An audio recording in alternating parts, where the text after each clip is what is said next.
Hello guys hello guys welcome to my channel. देखो अब बहुत कम टाइम बचा है एसबीआई क्लर्क में। आई होप कि जो स्ट्रैटेजी मैंने अपने लिए बनाई है वो आपके लिए भी यूज़फुल रहे। मैंने यहाँ पर लिखी है कुछ ऐसी मिस्टेक्स जो मैं इस बार रिपीट नहीं करने वाली हूँ। देखो, सबसे पहले टेकिंग टू मैनी सब्सक्रिप्शंस, मतलब इसका भी मॉक ले लिया। जितनी भी वेबसाइट्स अवेलेबल है सारे मॉक टेस्ट हम ले लेते हैं, लेकिन आपने यूजुअली देखा होगा कि हम अधिकतर तो कंप्लीट ही नहीं कर पाते। तो इस बार बहुत सारे सब्सक्रिप्शंस नहीं लेने हैं, लिमिटेड सोर्स से ही पढ़ना है और उसी में ही अपना पूरा आउटपुट देना है, ठीक है। नॉट कवरिंग सिलेबस, ये सबसे बड़ी मिस्टेक है जो मैं हमेशा करती थी कि अपना सिलेबस मैं कभी भी कंप्लीट नहीं करती थी।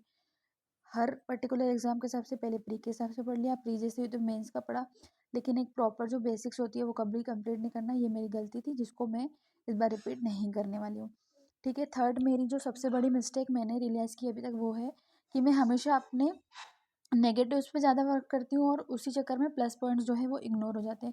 जैसे कि मैं मानती हूँ कि मेरा रीजनिंग भी अच्छा है, इंग्लिश भी अच्छा है, क्वांट मेरा बहुत ज़्यादा वीक है, तो मैं क्वांट पे इतना ज़्यादा ध्यान दे देती हूँ कि रीजनिंग और इंग्लिश पे ध्यान ही नहीं दे पाती हूँ, जिसकी वजह से वो भी वीक जोन में चले जाते हैं और क्वांट को मैं एवरेज तक ही ला पाती हूँ, जबकि मैं रीजनिंग और इंग्लिश पे भी काम करके उनको अबव एवरेज जा सकती हूँ, उसको बेस्ट बना सकती हूँ, अपना शार्प पॉइंट बना सकती हूँ, ठीक है। Next, going for tough section and ignoring the basics of the topics. मैं हमेशा क्या करती हूँ, ज़्यादा से ज़्यादा टफ पजल सॉल्व करना, लेकिन जबकि ऐसा नहीं है, एक्चुअल में एग्जाम्स में बहुत ज़्यादा टफ पजल्स नहीं आती है, ठीक है। आपका अगर बेसिक्स क्लियर है तो आप उसको राइट अप्रोच से जल्दी सॉल्व कर सकते हो। और ठीक है, नेक्स्ट मिस्टेक की बात करते हैं, giving too much मॉक्स but not properly analysing them. मुझे ऐसा लगता है कि प्री एनालिसिस तो जितने ज़्यादा से ज़्यादा आप मॉक्स देंगे उतना आपके लिए बेनिफिशियल है, लेकिन ऐसा नहीं होता है। आप भले से मॉक 10 की जगह 5 मॉक्स दो और 5 का एनालिसिस करो, वो आपके लिए ज़्यादा बेनिफिशियल रहेगा, बजाय इसके कि आप 10 मॉक्स दो और एक का भी एनालिसिस नहीं करो, ठीक है। और उसके बाद नेक्स्ट मिस्टेक की बात करते हैं, तो just studying to clear cut of.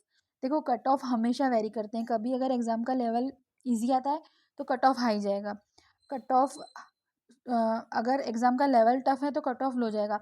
तो अपनी तैयारी कभी भी कट ऑफ के हिसाब से नहीं करनी है। ऐसा एनालिसिस कर लेना कि 5 साल तक कट ऑफ ये रहा है और फिर मॉक टेस्ट देना, चलो मेरे तो 60 आ रहे हैं, 62 आ रहे हैं, उसके हिसाब पे अपने आप को सेटिस्फाई करना, ये सबसे बड़ी गलती होती है, क्योंकि कट ऑफ कभी भी लास्ट ईयर के अकॉर्डिंग नहीं जाएगा, ठीक है। Next, studying randomly subjects or anything, ठीक है। सबसे बड़ी गलती यही है कि रैंडमली स्टडी करना, आज मैथ्स पढ़ लिया, कल इंग्लिश पढ़ लिया, कभी जीए पढ़ लिया, कभी कुछ नहीं पढ़ा।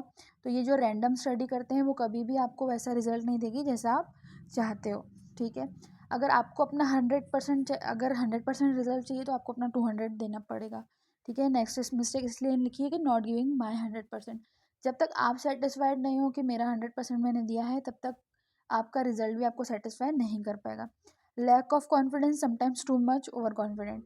देखो, कभी तो ऐसा रहता है कि हम बहुत ज़्यादा कॉन्फिडेंट फील करते हैं, अरे हो जाएगा, ये तो चुटकी बजाने का खेल है, और कभी तो इतना ज़्यादा डिमोटिवेट हो जाते हैं कि हमें लगता है कि हो ही नहीं पाएगा। तो दोनों चीज़ें ही गड़बड़ क्रिएट करती है। हमको बैलेंस रखना है, खुद पे कॉन्फिडेंस रखना है कि हाँ हम मेहनत करेंगे तो हो जाएगा, और खुद पे इतना विश्वास रखना है कि देखो मेहनत तो करनी पड़ेगी, ठीक है। सबसे उसके बाद नेक्स्ट मिस्टेक की बात करते हैं, तो नॉट बीइंग कंसिस्टेंट। आप सबसे बड़ी यही गलती करते हैं कि आप कंसिस्टेंट नहीं रहते। जब आप अपनी कंसिस्टेंसी छोड़ देते हैं ना, तो आपको फिर से माइनस में आके स्टार्ट करना पड़ता है, ठीक है। मान लीजिए आपने 4 दिन पढ़ाई की और फिर 4 दिन का गैप कर लिया, तो आप उसी पॉइंट पर आ जाएंगे जहाँ आप खड़े थे। तो मैं हमेशा ऐसे करती हूँ, कंसिस्टेंट नहीं रहती हूँ, लेकिन इस बार मैं पूरी से पूरी कोशिश करूँगी कि मैं कंसिस्टेंट रहूँ, ठीक है। Not focusing on one thing, get my self attracted with other options. कई बार ऐसा होता है कि ये एग्जाम्स चल रही है लेकिन फिर कोई अट्रैक्टिव वैकेंसी आ जाती है, तो हम उसकी तरफ अट्रैक्ट हो जाते हैं कि चलो अब ये फॉर्म भर देंगे, इसको टारगेट करेंगे। तो सबसे बड़ी गलती यही है कि एक एग्जाम पे फोकस करना है, उसी को टारगेट करना है और उसी को क्रैक करना है। Not maintaining my health. देखो, बहुत बार ऐसा होता है कि जब एग्जाम टाइम होती है ना, तो हम अपनी हेल्थ को इग्नोर कर देते हैं, जबकि हेल्थ हमारी फर्स्ट प्रायोरिटी साल के 365 दिन ही होना चाहिए। जब एग्ज़ाम है तब भी, और तब तो बिल्कुल ज़्यादा, लेकिन अगर एग्ज़ाम नहीं भी है तब भी हमको अपनी हेल्थ को प्रायोरिटी पे रखना चाहिए। देखो, एग्ज़ाम में आपकी बॉडी, आपका ब्रेन ही परफॉर्म करने वाला है, तो उसका सही चलना बहुत ज़्यादा ज़रूरी है, ठीक है। Only writing down my mock scores, मतलब सिर्फ मॉक स्कोर्स देखना। मैं क्या करती हूँ, एक मॉक लगाया, उसके स्कोर्स आज लिख लिए, फिर नेक्स्ट डे दूसरा मॉक लगाया, उसके स्कोर देख लिए, और मैं सिर्फ स्कोर से कंपैरिजन करती हूँ। लेकिन आपको ये बात ध्यान रखना ज़रूरी है कि अलग-अलग कंपनीज़ के मॉक टेस्ट अलग-अलग लेवल पे डिज़ाइन किए होते हैं। ज़रूरी नहीं है कि आज जो आपने मॉक टेस्ट दिया, कल मॉक टेस्ट का लेवल ईज़ी होगा और उसमें अच्छे स्कोर आ गए तो उसका मतलब ये नहीं है कि आप में इम्प्रूवमेंट आई है। इट इज़ जस्ट दैट कि वो मॉक टेस्ट का लेवल ही कम था, ठीक है? ये सारी मिस्टेक्स थी जो हमने अभी डिस्कस की, उसके बाद मैंने ये बॉक्स में कुछ चीज़ें लिखी है, जैसे कि फुल मॉक और प्लस सेक्शनल मॉक्स दोनों देने हैं हमें। अपनी स्ट्रेंथ को अपना बेनिफिट की तरह यूज़ करना है। बेटर अपनी रीडिंग को इम्प्रूव करना है। देखो रीडिंग इंग्लिश में ही नहीं बल्कि अदर सब्जेक्ट्स में भी काम आती है। जैसे कि अगर क्वांट का क्वेश्चन सॉल्व करने में आपको 1 मिनट लग रहा है और रीड करने में ही आपको 30 सेकंड लग रहे हैं, लेकिन आप अपनी रीडिंग स्पीड बढ़ा देते हो तो वो क्वेश्चन भी जल्दी सॉल्व होता है, ठीक है? उसके बाद आपको कैलकुलेशन स्पीड बढ़ानी है और जितनी हो सके अभी जितने दिन बाकी है उतने ज़्यादा से ज़्यादा प्रैक्टिस करनी है और रिविजन करना है। Thank you.